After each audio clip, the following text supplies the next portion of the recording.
Alhamdulillahi Rabbil Alamin. Wassalatu wassalamu ala ashrafil anbiya'i wal mursalin wa ala alihi wa ashabihi wa man tabi'ahum bi ihsanin ila yaumiddin. Amma ba'du, fa inna ashraqal hadithi kitabullah wa khair hadi Muhammadin sallallahu alaihi wa alihi wa sallam wa syarrul umuri muhdatsatuha fa inna kulla muhdatsatin fid dini bid'atun wa kulla bid'atin dhalalatun wa kulla dhalalatin finnar. Kaum muslimin jamaah rahimani wa rahimakumullah, alhamdulillah kita bersyukur bisa kembali untuk memenuhi rumah Allah ini dengan majelis ilmu, di mana rutinitas kita di Kamis malam Jumat untuk sementara waktu ini masih mengkaji kitab Minhajus Salikin, masih dalam tema kitab sholat, gerakannya. Dan sebelum kita lanjutkan, segala puji bagi Allah yang telah memanjangkan usia, dan semoga Allah berkahi usia kita. Sebentar lagi kita akan memasuki bulan yang tidak kalah agungnya dengan bulan Ramadan. Bahkan para ulama sangat sulit untuk membedakan mana yang lebih afdal, 10 akhir Ramadan atau 10 awal Dzulhijjah. Kalau Ramadan secara umum kita tahu keberkahannya, keagungannya, tapi 10 awal Dzulhijjah juga nggak main-main, ya, karena Allah Subhanahu wa taala juga bersumpah wal fajr walayalin ashr, demi waktu fajar dan demi 10 malam. Ya, yang dimaksud yaitu 10 awal dari 10 awal Dzulhijjah, mulai tanggal 1, 2, 3 sampai tanggal 10 Dzulhijjah. Di situ ada Idul Adha atau Idul Kurban. Tentu kenapa kita sampaikan mulai malam ini yang masih cukup jauh, karena masih di bulan Dzulqa'dah, ya supaya ada kesempatan. Semoga Allah Subhanahu wa taala memberikan hidayah bagi kita untuk bisa melaksanakan ibadah kurban. Karena ibadah kurban memerlukan bukan hanya tenaga untuk menyembelih, tapi ya duit di tuku kambing atau sapi. Dan Rasul sallallahu alaihi wasallam berwasiat kepada sahabat Amr bin As dengan sabda beliau, ni'mal malus salih li 'abdin salih. Sebaik-baik harta terbaik adalah harta yang dipegang oleh orang yang saleh. Lah harapannya kula panjenengan ini termasuk orang-orang yang saleh, yang bisa memanage harta.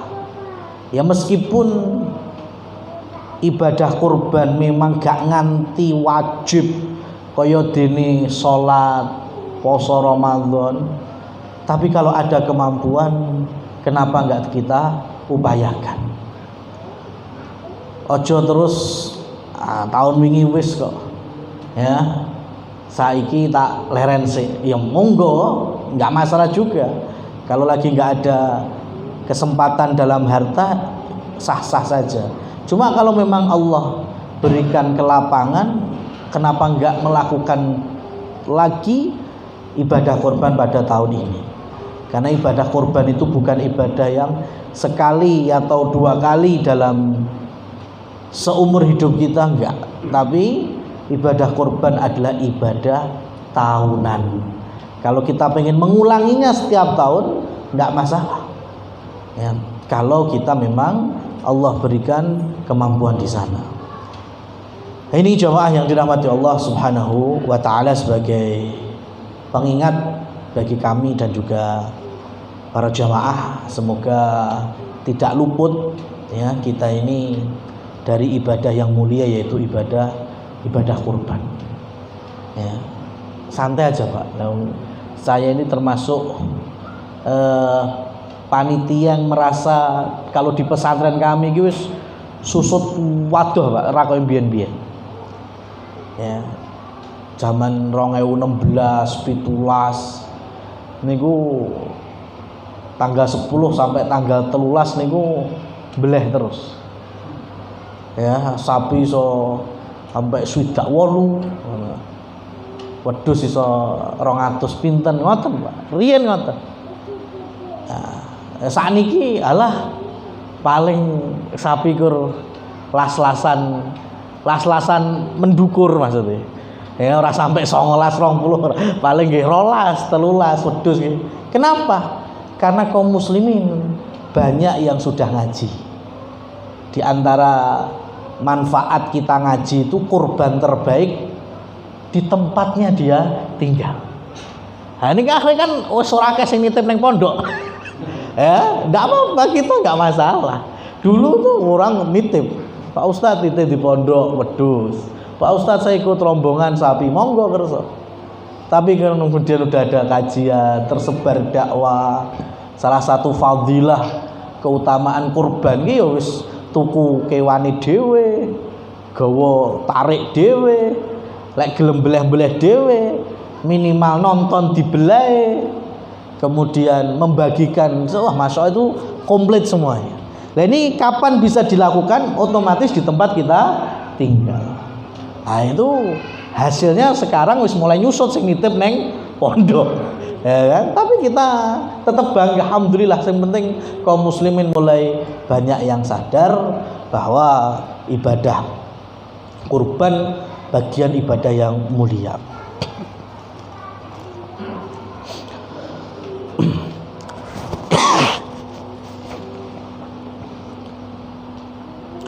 Jamaah yang dirahmati Allah Subhanahu wa taala, kita lanjutkan setelah kita kemarin menyelesaikan gerakan i'tidal, kemudian juga bacaannya dari bacaan tasmi' ada sami'allahu liman hamidah, kemudian ada tahmid yaitu zikir kita Rabbana walakal hamdu, kemudian ada tambahan yang lainnya bisa hamdan katsiran thayyiban mubarakan fi, boleh, atau yang lainnya Rabbana walakal hamdu mil'us sama wa mil'ul ardi wa wil'u ma syi'ta min syai'in ba'du, atau zikir yang lain sebagaimana yang ada di dalam syarah Minhajus Salikin ini.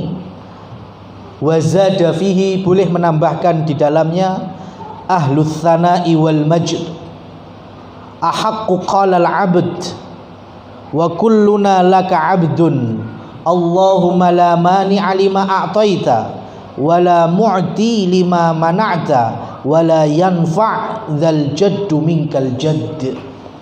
Ini diantara bacaan setelah Rabbana walakal hamdu. Intinya kita memuji Allah Subhanahu wa taala, bahwa keagungan, kemuliaan hanya pada Allah.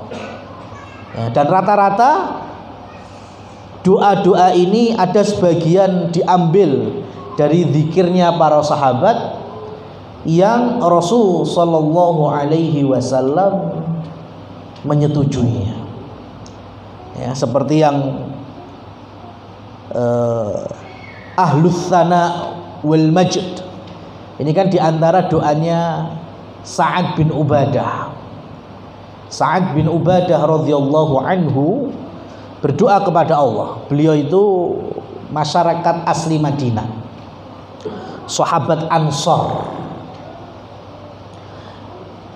yang mana di awal-awal muhajirin dari Mekah datang butuh bantuan. Dan Sa'ad bin Ubadah itu termasuk tokoh dermawannya Madinah. Nah, ini gimana caranya bisa membantu kaum muslimin dulur-dulurku sing tekan Mekah hijrah mrene. Akhirnya duwe gaman donga. Ya, Allahumma rabbighfir lil Majd. Ya Allah, anugerahkan kepadaku al-majda, kemuliaan, kehormatan diri. Walal majda illa bil fi'al. Dan tidak ada kehormatan kecuali kudu enek program. Ya, tidak ada kehormatan diri kecuali harus ada kerja nyata, perbuatan yang relate sesuai dengan masyarakat, yang membawa maslahat bagi mereka. Walal fi'ala illa bil amwal. Dan tidak ada program-program seperti itu kecuali butuh dana, butuh duit, butuh harta. Ya, Allahumma inni as'aluka, ya Allah aku mohon kepadamu al-katsir wal katsir, rezeki sing akeh, ya, materi yang kuatah. Fa innal qalila la yasluhu li, sesungguhnya lek mung titik gak terlalu manfaat.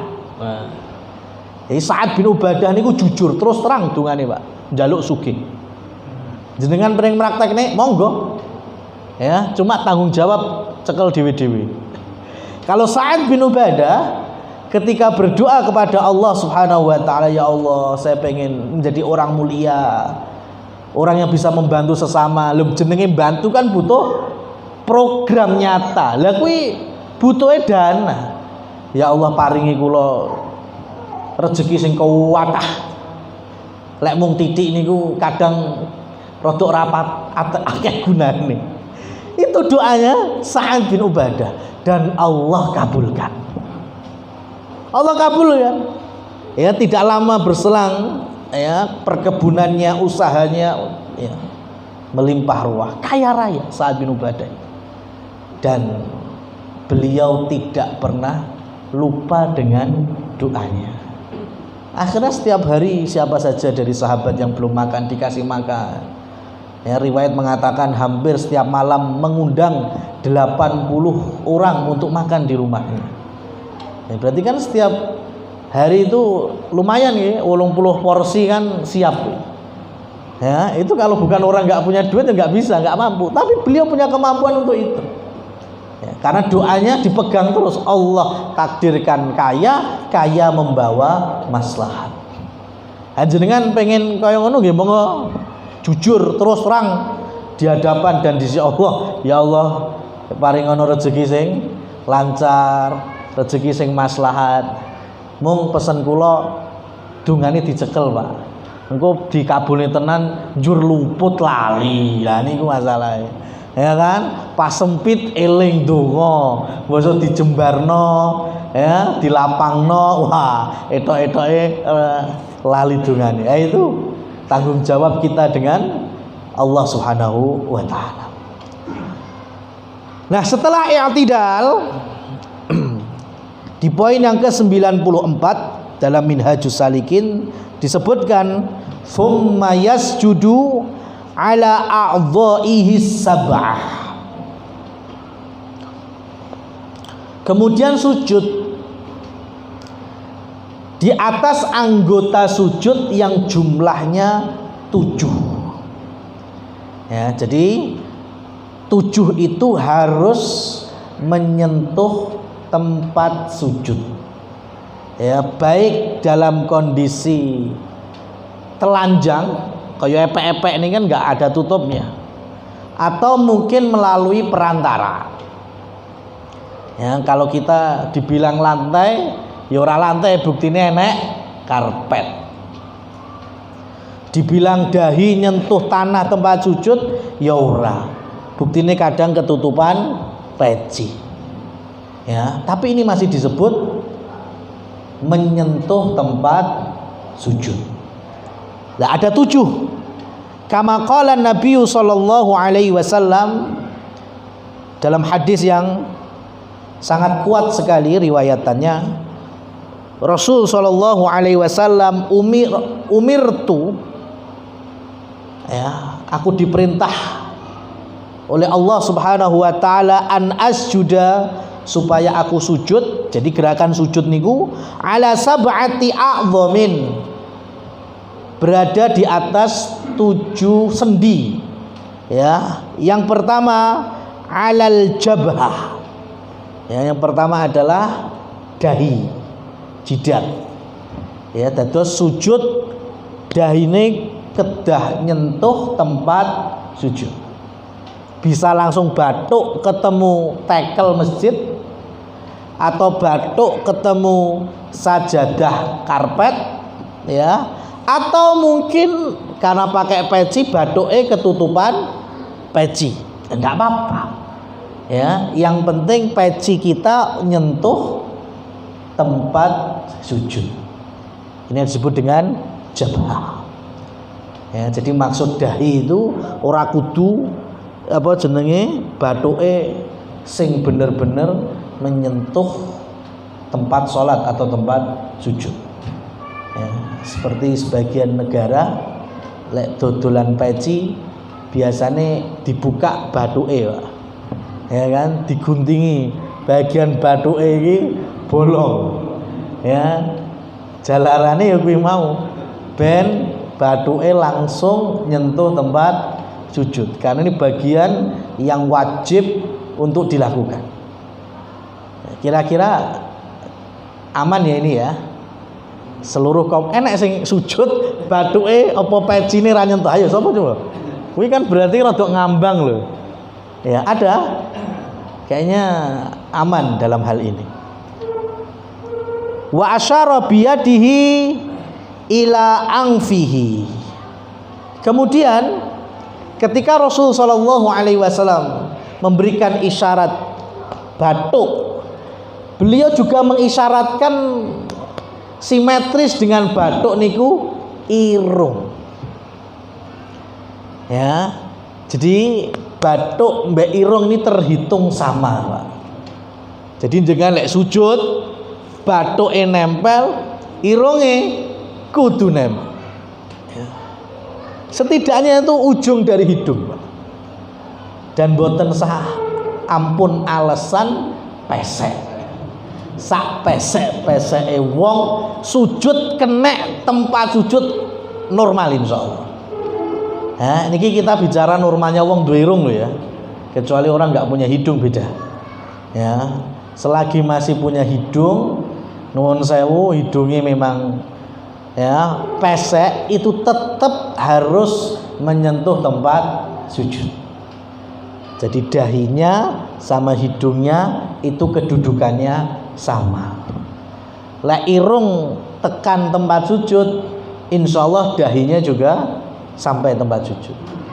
Ya, kalau dahi sampai tempat sujud belum tentu, kadang lek irung radi cemepakne nyentuh ya bakal nyentuh.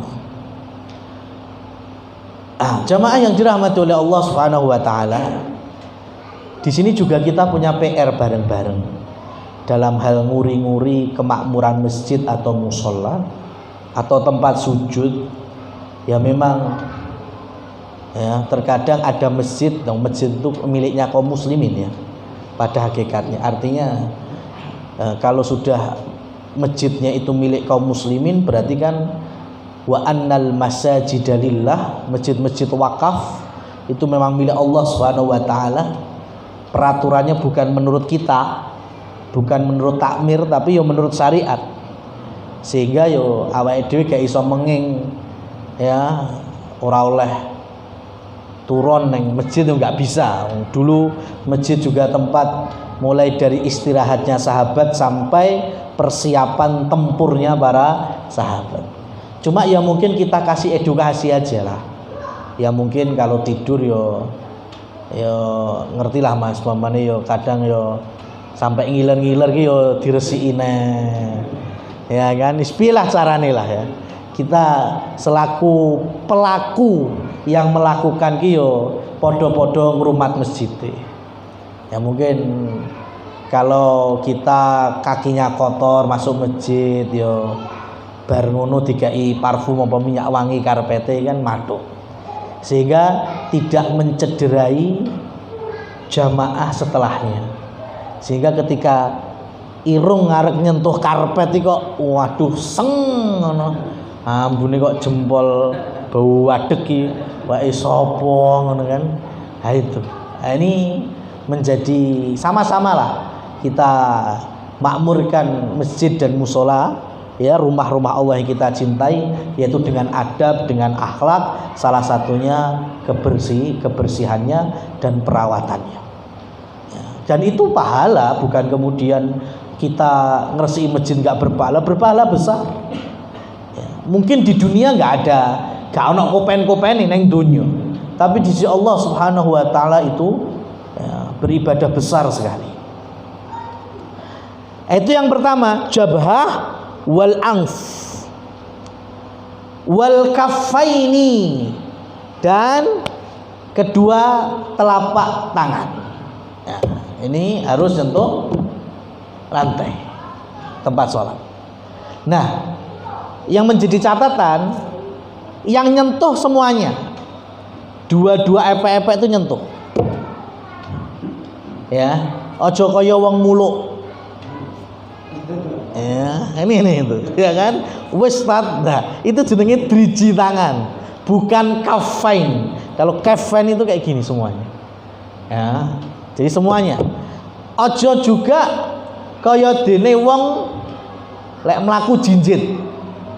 Ngene. Ya.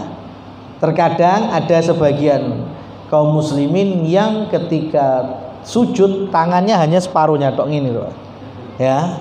Jadi kur dingenek nih, ya. Tapi harus menyentuh semuanya. Dan keduanya epek-epek ini driji-drijine ngadep kiblat. Ya, ngadep kiblat. Berarti jangan gini, Mas. Ya. Kalau gini kan nggak jadi ngadep kiblat. Kalau ewe dhewe kiblate kulon, ya, berarti lek ngene kan antara ngalor mbek ngidul. Insya Allah lek kakung saya yakin enggak terlalu. Yang perempuan, yang muslimah, ya, kalau piyambak gak mudeng, jadi sing ngawali sopo gak mudeng. Seakan-akan gerakan sholat laki dan perempuan itu beda. Lawang Nabi ini siji, yang mengajarkan tata cara sholat itu Nabi Muhammad Sallallahu Alaihi Wasallam, dan beliau tidak membedakan. Gerakan sholatnya nggak dibedakan, pakaiannya yang dibedakan, ya. Tapi kalau gerakan sholatnya enggak. Dan masya Allah kita ini ketemu sujud ini kan wes bopeng telu, bopeng papat pertemuan. Artinya gerakan sholat setiap pindah dari gerakan satu ke gerakan berikutnya itu sahabat meriwayatkannya detail banget. Ya, berarti kan mereka sangat jelas sholat ki lek contone Nabi ki koyong ini, itu sangat jelas. Dalam kitab Minhajus Salikin ini kadang cuma ngambil beberapa riwayat tok, bisa satu bisa dua. Tapi kalau kita jabarkan ngambil riwayat-riwayat yang lain, wah itu ya ini kan seperti hanya sahabat sampai melihat ketemu 7 anggota badan yang mesti harus lazim nyentuh lantai atau tempat sujud ketika gerakan sujud, itu kan detail sekali. Di antaranya kafain. Kafain itu seperti apa ya ini? Epek-epek driji madhep kiblat kabeh. Ya, muslimat di Indonesia itu nggak tahu, itu modelnya rada mingkup ngene lho, Mas. Gunane apa nggak tahu, wallahu a'lam. Ya. Nggak ada gerakan yang sama-sama seperti ini, mau laki mau perempuan sama, ya.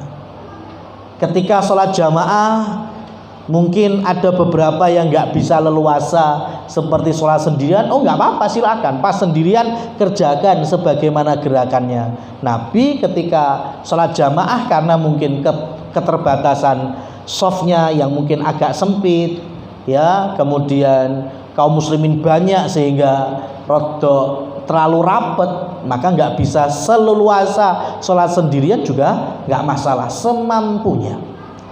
Jadi semampu kita harus menghadapkan tangan atau epek-epek tangan ini drijine menghadap ke arah kiblat. Itu yang dikenal dengan kaffain.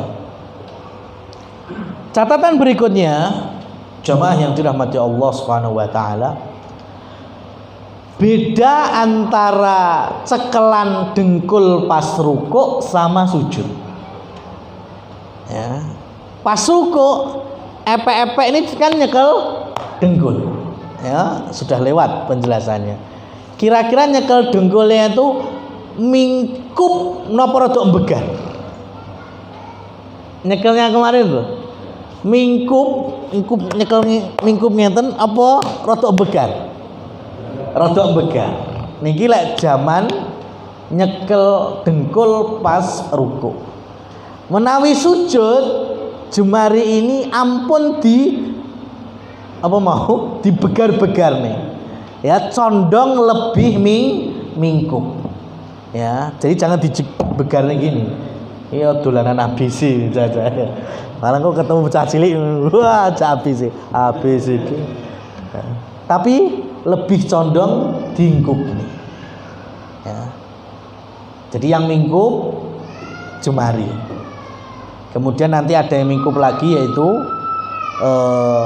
ujung dari kedua tumit kita. Sudah, jadi catatan kaffain itu epek-epek kudu menyentuh tempat sujud, tidak boleh dalam kondisi kaya jinjit ya, ataupun seperti orang muluk. Kemudian menghadap ke kiblat, tidak boleh diserongkan ya. Kemudian lebih condong untuk diingkup nih, tidak dibenggangkan. Kemudian dalam hal menyentuh ini, Rasul Shallallahu Alaihi Wasallam dalam riwayat beberapa sahabat banyak ini menyaksikan Rasul itu leh jembeng nih antara kanan sama kiri itu cukup lapang. Ya, jadi gerakan sujud tangannya itu mingkup. Kemudian nopo niki sikut tidak nyentuh lantai tapi diangkat. Ya, atos-atos nggih. Terus lek sujud niku ampun dideprok nih. Sikut ngene. Ya, ampun diangkat. Rasul sallallahu alaihi wasallam itu mengangkatnya, dan jarak antara sikut dengan bahu itu di antara riwayat yang ada itu cempe anak wedhus itu bisa lewat. Ya, anak wedhus bisa lewat. Itu riwayat yang pertama. Riwayat kedua di sini tidak disebutkan. Salah seorang sahabat melihat saking ambane antara sikutnya Nabi dengan bahunya Nabi gerakan sujud itu putihnya ketiak Nabi sampai kelihatan. Nah, sekarang saya mau tanya, kok isyarruh? Apa saat itu gamis bajunya Nabi suwek? Ayo saiki. Itu riwayatnya benar, ada dalam Bukhari loh. Ya, sahabat itu yang di belakang beliau itu sampai melihat putihnya ketiak Nabi. Apakah baju Nabi sobek? Enggak. Beliau melihat Nabi sholat dalam kondisi muhrim. Nabi pakai baju ihram. Nah, jenengan bayang nih niku. Baju ihram niku kurang lembar tok putih niku. Bagian ngisor jenenge izar disarung nih, kaya dhewe nganggem sarung niku. Kemudian lembaran berikutnya niku ridak ikur dislempangno, Pak. Wis ngoten tok. Dadi kinten-kinten jenengan kaya duwe selendang jarik, jenengan selempang nih, kemudian posisi sujud. Ya, niku komburi kita lho mboten kelek ini. Ketinggal, Pak. Itulah yang diriwayatkan oleh salah seorang sahabat. Ya, sampai aku melihat putihnya ketiaknya Rasulullah Shallallahu Alaihi Wasallam. Itu saking jembare jarak sikut dengan bahu beliau ketika sujud. Lah, kapan ini bisa kita lakukan? Karena sahabat ini melihat ketika Rasul ngimami, ya Rasul ngimami, gak ono samping imam kiwa tengen kan aman, arep dibenggang-benggang nggak masalah. Atau sholat sunnah sendirian, monggo silahkan. Tapi kalau sholat berjamaah, ya lihat situasi dan kondisi. Jangan sampai kita mendolimi saudara kita hanya karena pengen meniru gerakan sholatnya Nabi dengan menjembengkan tangan mau. Ya, ini rasido sholat khusuk malah ngikuti koncon, bahaya. Nggak seperti ini. Betul, gerakan sujud yang lebih utama itu dengan kita merenggangkan tangan, memberikan jarak yang cukup, baik itu laki maupun wanita. Tapi ketika jamaah ya kita lihat sikon. Kalau memang kanan kirinya ya sudah normalnya sakmono ya kita ngikuti sakmono. Kita nggak dibebani, wah ini gak terlalu sunnah ini, bawang gini. Kan akhirnya kaum muslim bisa ngeliat wong sholat malah gak gawe khusuk, ngejak sumuk terus sih. Akhirnya gak gelem neng sampingi wongi.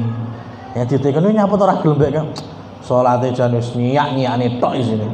Ya, sikut tono sikut kene. Nah, enggak seperti itu. Monggo silahkan dikerjakan ketika mungkin menjadi imam atau mungkin ketika sholat sendirian, sholat sunnah atau sholat tahajud di rumah. Nah, itu jenengan bagaimana Rasul sujud sak leh niru komplit niku saged. Tapi ketika sholat berjamaah maka al muslimu man salimal muslim min lisanihi wa yadihi. Orang Islam sejati itu yaitu yang memberikan keselamatan dan kenyamanan muslim yang lainnya, baik dari lisannya dan juga dari perbuatan tangannya. Ya, jadi jangan hanya untuk mencari fadilah, meniru gerakan sholat Nabi dalam berjamaah, kita mendolimi sesama. Itu yang kafaini. Kemudian rukbataini, dua dengkul. Ya, jadi dengkul kanan, dengkul kiri wajib menyentuh tempat sujud. Ya. Dan sebisa mungkin lagi-lagi dilihat kondisi situasi kalau berjamaah, jauhkan antara dengkul kita dengan lambung kita. Ya, jadi ada jarak, ojo dipepet nih. Ya, kalau terlalu mepet, Rasul nggak ngajarkan demikian. Tapi rodok diodot nih awake. Ya, biar antara lambung, perut sama dengkul atau paha itu tidak bersatu atau bersentuhan. Kemudian dua yang terakhir, wa atrafil qadamaini, ujung dari jemari kaki. Apa itu? Yo jempol, yo sampingnya jempol iki apa jenenge? Jari. Kok langsung jentik lho. Sampingnya jempol jentik. Teman. Napa to niki? Telunjuk sikil ngono ya. Telunjuk sikil. Nah, sebisa mungkin ya, telunjuk kaki dengan jempol kaki ya, kanan dan kiri itu dihadapkan ke kiblat. Berarti gimana? Neko. Gitu? Neko. Kalau yang lainnya biarlah, terkadang lek drijine lotok kaya jentik kan nggak sampai nyentuh lantai itu. Kecuali sing jentike dawa. Biarlah yang nyentuh lantai, tapi usahakan jempol sama sampingnya itu kalau memang bisa nyentuh dan punjul itu untuk ditekuk. Jadi ngadep ke kiblat. Nah, ini karena banyak kita temukan dari sujud sama duduk di antara dua sujud normal ya. Kalau yang sedang sakit atau mungkin asam uratir kambuh, lah itu beda itu. Kalau normal itu kita harus bertumpu dengan ujung-ujung kaki. Sujud juga gitu, duduk di antara dua sujud kan ya gitu, sebelah kanan kita bertumpunya. Ya, jangan kemudian bokonge awake dhewe iki bertumpu neng tumit, enggak, ya. Bertumpunya di telapak kiri bokong, yang kaki kanan kudu ngadeg, ya maksudnya jejeg. Ya, nanti kalau waktunya praktek kita praktekkan. Jadi teorinya seperti itu dulu, bahwa yang pertama adalah dahi hidung, satu. Kemudian dua telapak tangan, berarti telu. Kemudian dua dengkul kanan kiri, berarti limo. Kemudian dua ujung-ujung dari kaki, ya, driji sikil tengen kiwa, pitu, pas.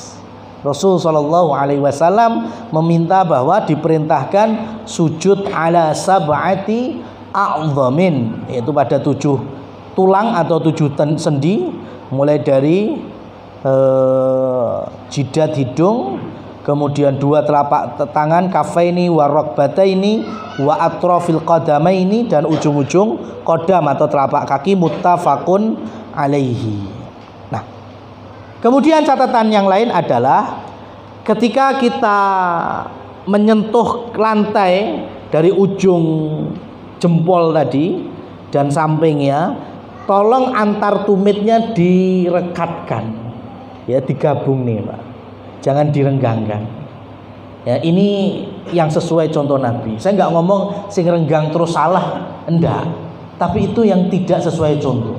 Kalau pengen persis sebagaimana sholatnya Nabi Muhammad Sallallahu Alaihi Wasallam, maka ketika sujud itu mingkup tumitnya itu, ya. Jadi antara sikil tengen mbek sikil kiwa digandeng nih, ya. Kan kebanyakan dari kita benggang, ya. Makanya nek cerita ndekek HP neng ngarepe gitu, ketika sujud komburit jupuk Pak, suwet Pak.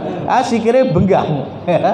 Singgih lek minggu rada angel ya. Saya enggak ngomong aman yo, jenenge ya, maling lek niat ya iso wae ya. Tapi setidaknya lebih sulit lah daripada dibenggangne apa meneh nganggo kathok gak nganggo sarung. Ya itu gampang sekali Pak, jupuk gitu dok. Ya, enggak salah, enggak sampai membatalkan sholat, tapi setidaknya sudah keluar dari yang Rasul Shallallahu Alaihi Wasallam contohkan. Wa yaqulu, kemudian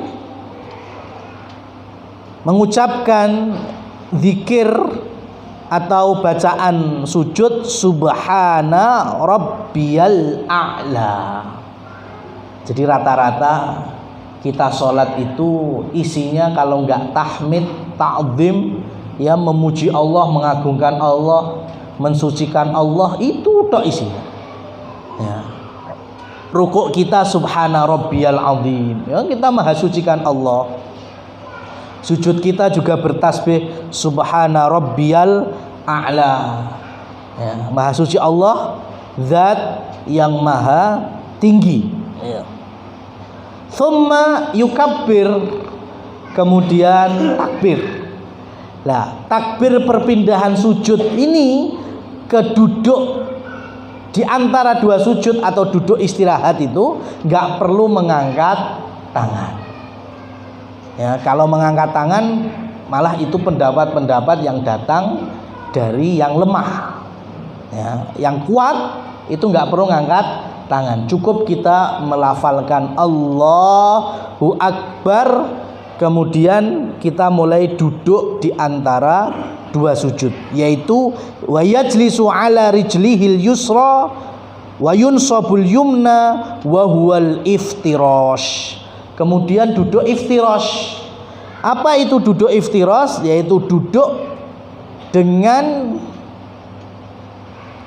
bertumpu pada kaki kiri atau telapak kaki kiri, ya, dan kaki kanan, ya, itu ditegakkan ya sebagaimana kita melaksanakan duduk di antara dua sujud atau duduk tahiyat awal ya, semuanya insya Allah paham ya. Jadi kaki kanannya ditegakkan. Nah, ini sama. Jadi bagian jempol sampai jempol itu dihadapkan kiblat. Jadi ditekuk seperti ini. Ya, karena banyak kaum muslimin, saya bicara normal ya, kalau mame lagi sakit apa-apa ya itu di luar kebiasaan normal berarti. Masih ada yang mungkin kurang ini, Pak. Ya, yang ini iki rada semi bakul lombok Mas. Ya, gini. Ya. Ini berarti kan tidak bersandarkan dengan jempol atau ujung kaki. Ya, namanya iftiros itu ininya harus ada gini ya. Nah, yang kiri ya. Ya, atau mungkin gini rada ngene. Yo lek rada kekeselen pisan-pisan ya ora apa-apa Mas. Tapi jangan dibiasakan ya. Ini bukan gerakan salat yang dicontohkan. Yang dicontohkan seperti ini. Ya, sujud pun juga demikian. Kaki kanan, kaki kiri juga seperti ini, cuma jempol dan sampingnya bisa kita tekuk sehingga menghadap ke arah kiblat. Wallahu a'lam bishawab. Ya, kita cukupkan sampai waktu Isya kali ini. Insyaallah kita lanjutkan pada Kamis yang akan datang. Allahumma sholli ala Muhammad, Allahumma barik lana fi ilmina wa awqatina. Fa subhanakallahumma wa bihamdika asyhadu an la ilaha illa anta astaghfiruka wa atubu ilaik. Wassalamualaikum warahmatullahi wabarakatuh.